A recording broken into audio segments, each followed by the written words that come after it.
ಸ್ವಾಗತ. ಶಿಡ್ಲಘಟ್ಟ ನಗರಸಭೆಗೆ ಸಂಬಂಧಪಟ್ಟ ಸರ್ಕಾರಿ ಜಮೀನನ್ನು ಬೇರೆ ವ್ಯಕ್ತಿಗಳಿಗೆ ಖಾತೆ ಮಾಡಿದ್ದಾರೆ ಎಂದು ದಾಖಲೆ ಸಮೇತ ಆರೋಪಿಸಿದ ಆರ್ಟಿಐ ಕಾರ್ಯಕರ್ತ ಜಿ ಪ್ರವೀಣ್ ಸುಮಾರು ಕೋಟಿಗಟ್ಟಲೆ ಬೆಲೆ ಬಾಳುವ ಸರ್ಕಾರಿ ಜಮೀನನ್ನ ಒತ್ತುವರಿ ಮಾಡಿರುವ ಬಗ್ಗೆ ಅಪರ ಜಿಲ್ಲಾಧಿಕಾರಿಗೆ ದೂರು ನೀಡಿರುತ್ತಾರೆ.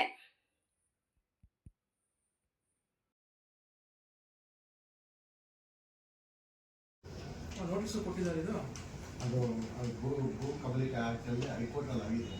ಆದರೂ ಇವತ್ತು ಅದ್ರ ಮೇಲೆ ಪನಿಷ್ಮೆಂಟ್ ತಗೊಂಡಿಲ್ಲ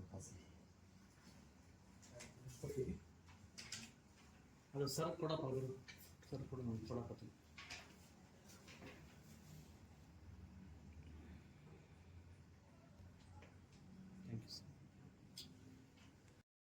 ನನ್ನ ಹೆಸರು ಜಿ ಪ್ರವೀಣ್ ಬಾಬು ಅಂತ. ನಾನು ಮಾಹಿತಿ ಹಕ್ಕು ಹೋರಾಟಗಾರ. ನಾನು ಸಿಡ್ಲಘಟ್ಟ ಟೌನ್ ನಿವಾಸಿ.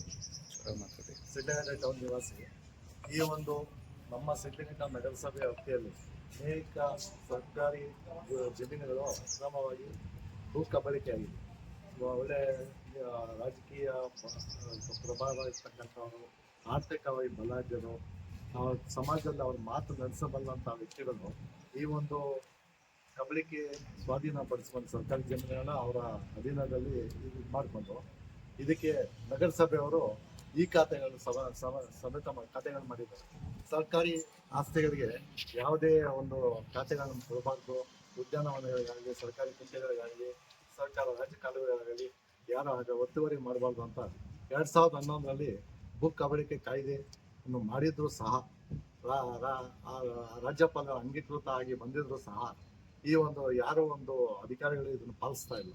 ಈ ಕಾಯ್ದೆ ಪರವಾಗಿ ನಾವು ಸುಮಾರು ಒಂದು 3-4 ಸತಿ ಜಿಲ್ಲಾಧಿಕಾರಿಗಳ ಗಮನಕ್ಕೂ ತಂದಿದ್ದೀವಿ. ಅವ್ರಿಗೆ ನಾವು ದೂರನ್ನು ಸಹ ಸಲ್ಲಿಸಿದ್ದೀವಿ. ಮುಂದಿನ ದಿನಗಳಲ್ಲಿ ಇದರ ಬಗ್ಗೆ ಹೈಕೋರ್ಟಲ್ಲಿ, ಉಚ್ಚ ನ್ಯಾಯಾಲಯದಲ್ಲಿ PLC ದಾಖಲೆ ಮಾಡೋದಕ್ಕೆ ನಾವು ಸಿದ್ಧರಾಗ್ತಾ ಇದ್ದೀವಿ. ಇವರು ಏನು ಕ್ರಮ ತೆಗೆದುಕೊಂತಾರನ್ನು ನೋಡಿ ಮುಂದೆ ನಾವು ಉಚ್ಚ ನ್ಯಾಯಾಲಯದ ಸಮ್ಮುಖದಲ್ಲಿ ನ್ಯಾಯ ಹೋರಾಟ ಮಾಡೋಕ್ಕೆ ಸಿದ್ಧರಾಗ್ತೀವಿ. ಈಗ ನೋಡಿ, ಕರ್ನಾಟಕ ಭೂ ಕಬಳಿಕೆ ಕಾಯ್ದೆ 2011 ಮತ್ತು 2002 ಕಾಯ್ದೆಗಳಿಗೆ ಸಂಬಂಧಪಟ್ಟ ಗೈಡ್ಲೈನ್ಸ್ ಕಾಪಿನೂ ನಾನು ಕೊಟ್ಟಿದ್ದೀನಿ. ನಗರಸಭೆಯಲ್ಲೂ ಕೊಟ್ಟಿದ್ದೀನಿ, ಜಿಲ್ಲಾಧಿಕಾರಿಗಳು ಕೊಟ್ಟಿದ್ದೀನಿ. ಆದರೆ ಇದುವರೆಗೂ ಯಾರು ಕ್ರಮ ತಗೊಳ್ತಾರೆ. ಯಾಕೆ ಕ್ರಮ ತಗೋತಿಲ್ಲ ಸರ್? ಅವರು ಇದನ್ನು ಕಬಳಿಸತಕ್ಕಂಥವ್ರು ಪ್ರಬಲರು, ಆರ್ಥಿಕವಾಗಿ ಬಲಾಢ್ಯರು, ಸಮಾಜದಲ್ಲಿ ಅವ್ರ ಮಾತು ನಡೆಸಬಲ್ಲ ಸಾಮರ್ಥ್ಯರು. ಅದರಿಂದ ಇವರು ಮೀನಾವೇಶ ಎನಿಸ್ತಾ ಇದ್ದಾರೆ. ಸೊ ನಿಮ್ಮ ಹೋರಾಟ ಬಡವರಿಗಾಗಿ ನನ್ನ ಹೋರಾಟ. ಇದು ಸರ್ಕಾರಿ ಜಾಗ, ನಿರ್ಗತಿಕರಿಸಲಿ. ಅದೇ ಒಬ್ಬ ಬಡವ ಒಂದು ಪೆಟ್ಟಿಗೆ ಅಂಗಡಿನ ಎಲ್ಲಾದ್ರೂ ಮುನ್ಸಿಪಲ್ ಪ್ಲಾಟ್ಫಾರ್ಮ್ ಅಲ್ಲಿ ಇಟ್ಕೊಂಡಿದ್ರೆ ಅವ್ನು ಖಾಲಿ ಮಾಡ್ಸೋಕ್ಕೂ ಬಿಡಲ್ಲ. ಈ ಶ್ರೀಮಂತರು ಕಟ್ಟಡಗಳ ನಿರ್ಮಾಣ ಮಾಡ್ಕೊಂಡು ಖಾಸಗಿ ಸಮಸ್ಯೆಗಳು ನಡೆಸ್ತಾ ಇದ್ರು ಯಾರಿಗೂ ಕಣ್ಣಿಗೆ ಕಾಣಿಸ್ತಾ ಇಲ್ಲ. ಆದ್ರಿಂದ ನಾವು ಸಮಾಜಕ್ಕೋಸ್ಕರ ಹೋರಾಟವನ್ನ ಮಾಡ್ತೇವೆ. ಈ ಬಗ್ಗೆ ನಿಮ್ಮ ಶಾಸಕರಿಗೆ ಏನಾದ್ರು ಗಮನಕ್ಕೆ ತಂದಿದ್ದೀರಾ? ಸರ್, ಶಾಸಕರ ಗಮನಕ್ಕೆ ನಾವು ತರಕ್ಕಾಗಲ್ಲ. ಯಾಕಂದ್ರೆ ಶಾಸಕರಿಗೆ ಗೊತ್ತಿಲ್ಲ ಸರ್. ಇನ್ನು ಮುಂದಿನ ನಾವು ಅಧಿಕಾರಿಗಳ ಗಮನಕ್ಕೆ ತರ್ತಾ ಇದ್ದೀವಿ. Thank you sir. ಇದು ಸರ್ವೆ ನಂಬರ್ 248. ಇದು ಒಂದು ಕಲ್ಯಾಣಿ ಶ್ರಾವಣ ಬಾವಿ ಅಂತಾರೆ. ಅದು ಸರ್ಕಾರಿ ಜಾಗ, ಸರ್ಕಾರಿ ಕುಂಟೆ. ಈ ಜಾಗನ ಒತ್ತುವರಿ ಮಾಡಿಕೊಂಡು ಇದನ್ನು ಮುಚ್ಚಿಸಿ ಸೈಟ್ಗಳು ಮಾಡಿ ಮಾರಾಟ ಮಾಡಿದ್ದಾರೆ. ಯಾರು ಮಾಡಿದ್ದಾರೆ? ರಾಜ್ಕುಮಾರ್ ಅನ್ನೋರು ಭಾಗ್ಯಮ್ಮ ಅವರಿಗೆ ಮಾರಾಟ ಮಾಡಿದ್ದಾರೆ. ಅವ್ರಿಗೆ ಖಾತೆ ಸಹ ಕೊಟ್ಟಿದ್ದಾರೆ. ಈ ಖಾತೆ ಮೇಲೆ ರಿಜಿಸ್ಟರ್ ಮಾಡಿದ್ದಾರೆ ತಹಸೀಲ್ದಾರ್. ಯಾಕಂದ್ರೆ ನಗರಸಭೆ ಖಾತೆ ಮಾಡಿದಾಗ ಆ ಖಾತೆ ಆಧಾರದ ಮೇಲೆ ತಹಸೀಲ್ದಾರ್ ನಾವು ರಿಜಿಸ್ಟರ್ ಮಾಡಿದ್ದೀವಿ ಅಂತ ಅವ್ರು ತಿಳಿಸ್ತಾರೆ. ಇದಕ್ಕೆ ಎಷ್ಟೇ ಬಾರಿ ನಾವು ನಗರಸಭೆ ವಿಚಾರಣೆ ಮಾಡಿದಾಗ ಇದಕ್ಕೆ ಸಂಬಂಧಪಟ್ಟ ಅಧಿಕಾರಿ ಸ್ಪಂದಿಸ್ತಾ ಇಲ್ಲ.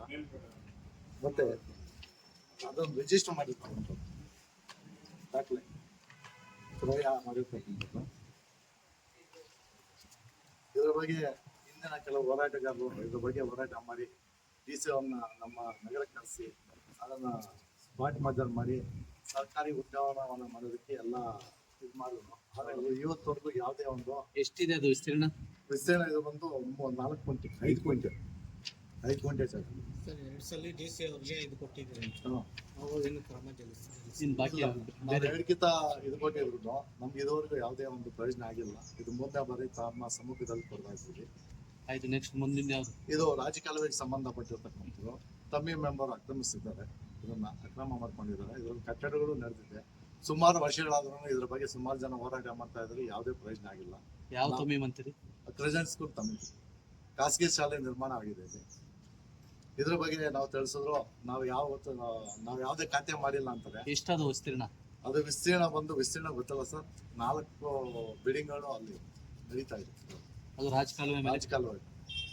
ಮತ್ತೆ ಇದು ಸರ್ಕಾರಿ ತೋಪ್ ಸರ್ವೆ ನಂಬರ್ 10 ಸಬ್1 ಸರ್ವೆ ನಂಬರ್ 10 ಸಬ್1 ಸರ್ಕಾರಿ ತೋಪು. ಇಲ್ಲೂ ಕೂಡ ಅನಧಿಕೃತ ಬಿಲ್ಡಿಂಗ್ಗಳು ಕಟ್ಟಡಗಳು ನಿರ್ಮಾಣ ಆಗಿದೆ. ಇದ್ರ ಬಗ್ಗೆ ಕೆಲವರು ನಾವು ಯಾವುದೋ ಖಾತೆ ಮಾಡಿಲ್ಲ ಅಂತಾರೆ. ಆದ್ರೂ ಇದು ಲೇಔಟ್ ಕನ್ವೆನ್ಷನ್ ಆಗಿ ನಡೀತಾ ಇದೆ. ಲೇಔಟ್ ಆಗಿ ಮಾರ್ಪಾಟ್ ಮಾಡಿದ್ದಾರೆ. ಇದ್ರ ಬಗ್ಗೆ ಎಲ್ರಿಗೂ ಗೊತ್ತಿದೆ, ಯಾರು ಬಾಯಿ ಬಿಚ್ಚಿ